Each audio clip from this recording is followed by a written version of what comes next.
இன்றே டவுன்லோட் செய்து உங்கள் ஃபேவரட் ஷோக்களை என்ஜாய் பண்ணுங்க.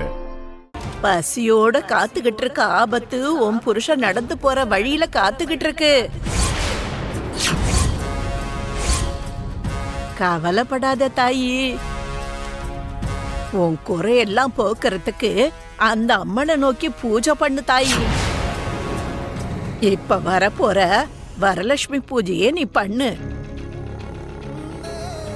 அந்த அம்மனோட அருள் பெற முயற்சி பண்ணு.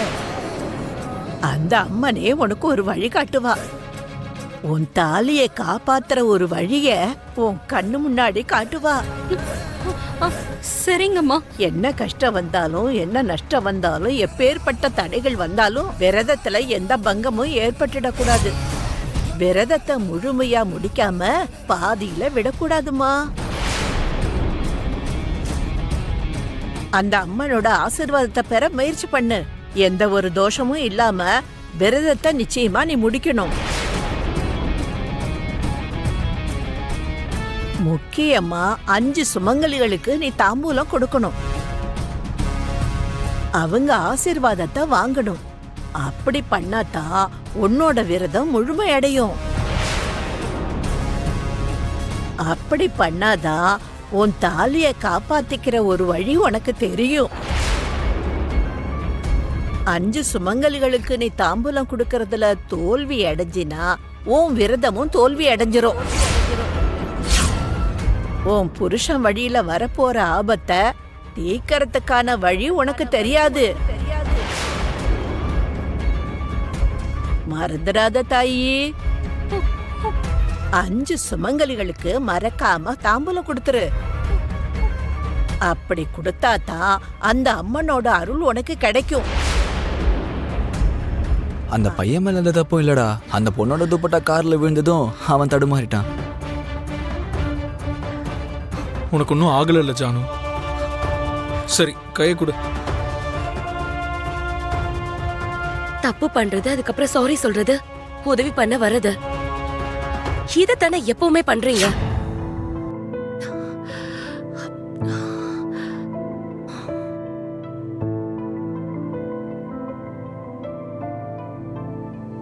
அவங்களாம் என்ன சொல்லிட்டு போனாங்கன்னு பார்த்தல. நான் தப்பு செஞ்சனா இல்லையான்னு தெரியாம பேசாத ஜானு. துப்பட்டாவை காத்துல பறக்க விட்டது உன் தப்பு. நீ தப்பு பண்ணதுனால நான் தடுமாறுற மாதிரி ஆயிடுச்சு. அன்னி விஷயத்திலயும் அப்படிதான் நடந்துச்சு. எப்ப பார்த்தாலும் தப்பு பண்ணது நாங்க தானே ப்ரூவ் பண்ண ட்ரை பண்ணிட்டு இருக்காத. உங்களை பத்தி எனக்கு தெரியாதா? மத்தவங்க மேலலாம் உங்க தப்பு எல்லாத்தையும் தள்ளி விட்டுருவீங்க. மத்தவங்கள விரல் நீட்டி காட்டிட்டு நீங்க செஞ்ச தப்ப அப்படியே மூடி மறைச்சிருவீங்கல்ல. ப்ளீஸ் ஜானு, நடந்ததெல்லாம் மனசுலயே வச்சுக்கிட்டு நம்ம 2 பேருக்கு இடையில தூரத்தை வளர்க்காத. நம்ம 2 பேருக்கு இடையில பகையை உருவாக்காத. நடந்தது ஒண்ணும் சின்ன விஷயம் இல்ல. மறக்கிறதுக்கோ தட்டி விட்டு போறதுக்கோ ஒரு பெரிய புயலே உண்டாச்சு. அதுல உன்னோட பங்கும் இருக்கு.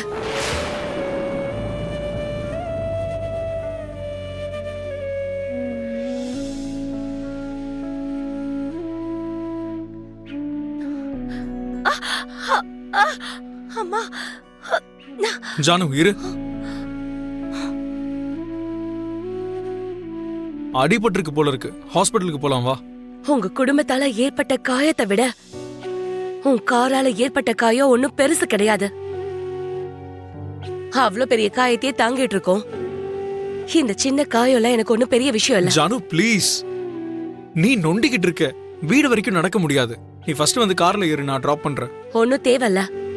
உனக்கு அப்படி ஒரு வாய்ப்பை நான் கொடுக்க விரும்பல. நீ செய்ய போற ஒவ்வொரு வேலையும் எல்லாரும் பாராட்டுற மாதிரி இருக்கணும். நீங்க சொல்றது உண்மைதான் ஆண்டி. இப்ப என்ன பண்ண சொல்றீங்க? சிம்பிள். நாளைக்கு ஆடி வெள்ளிக்கிழமை, வரலட்சுமி விரதம் இருக்கணும். நீ போய் அரவிந்த் அக்கா கிட்ட வரலட்சுமி பூஜையை நான் விரதம் இருந்து பண்ண போறேன், எல்லாத்தையும் நானே பாத்துக்கிறேன்னு ஒரு 4 வார்த்தை சொல்லு போதும். உன் மேல எல்லாருக்கும் பாசிட்டிவ் ஒப்பீனியன் வர்றதுக்கு நாளையில இருந்தே ஒவ்வொரு ஸ்டெப்பையும் எடுத்து வை. Right aunty. நான் உடனடியா அந்த பிளானை இம்ப்ளிமெண்ட் பண்றேன். வெரி குட், லெட்ஸ் கோ.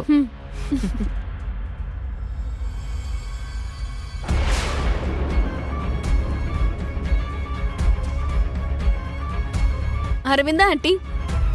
என்ன மனிஷா? ஆண்டி, நாளைக்கு ஆடி வெள்ளிக்கிழமை இல்லையா? நீங்க வரலட்சுமி பூஜை பண்ணா நல்லா இருக்கும்ல?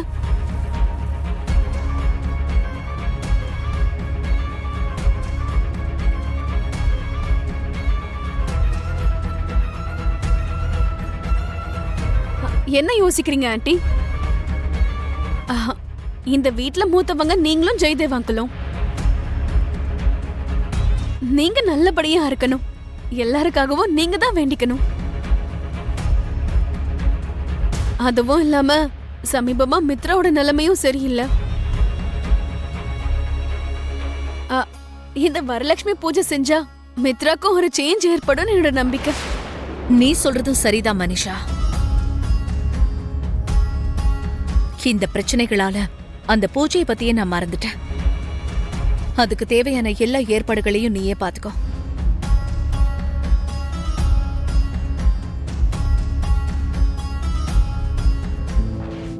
எனக்கு என்ன ஆனாலும் என்னால பாத்துக்க முடியும். இப்ப நீங்க இங்க இருந்து கிளம்பலாம். பாரு ஜானு, மனுஷங்களையும் சிச்சுவேஷன்ஸையும் புரிஞ்சுக்க ட்ரை பண்ணு ஜானு. வாய்க்கு வந்ததெல்லாம் பேசிட்டு இருந்தா மனஸ்தாபம் தான் வளருமே தவிர ப்ராப்ளம்ஸ் எதுவும் சால்வ் ஆகாது. போயிட்டு வரேன். இருங்க சின்ன மாமா. என்ன நீ?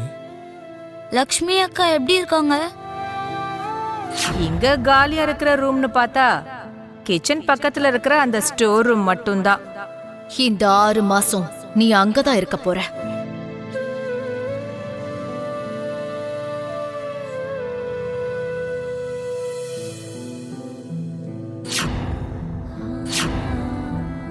நிலலக்ஷ்மி, நாங்க சாப்பிட்டு முடிச்சதும் இங்க வேலைக்காரங்களோட சேர்ந்து உட்காந்து சாப்பிடு.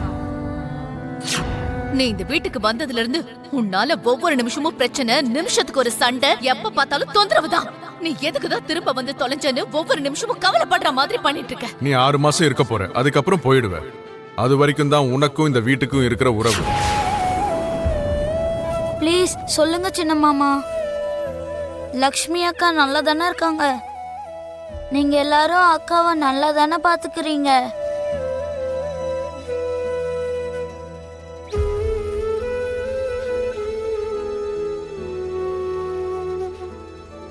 நல்லா பாத்துக்கணும்னு ஆசையா தான் இருக்கு. எல்லா சூழ்நிலையும் மாறினா நல்லா இருக்கும். அப்படிப்பட்ட டைம் சீக்கிரமா வந்தா நல்லா இருக்கும்னு தோணுது.